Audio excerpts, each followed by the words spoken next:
కలిగి ఉన్నట్టుగా మనం చూస్తూ ఉంటాం. కనుక దేవుడు ఏం చేస్తూ ఉన్నాడో తెలుసా? అననీయ సభ్యుగా చేసిన పని దేవుడి దృష్టిలోకి వచ్చిందో తెలుసా?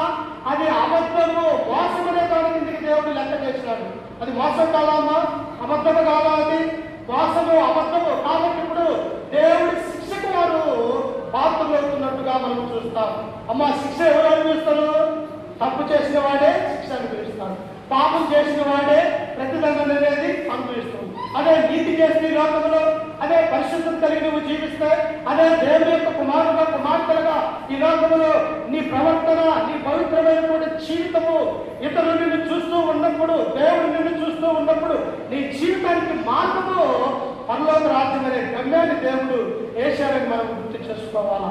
అందుకనే వీరు చేసినటువంటి పని దేవుడి దృష్టిలో ఏమైపోయిందంటే అది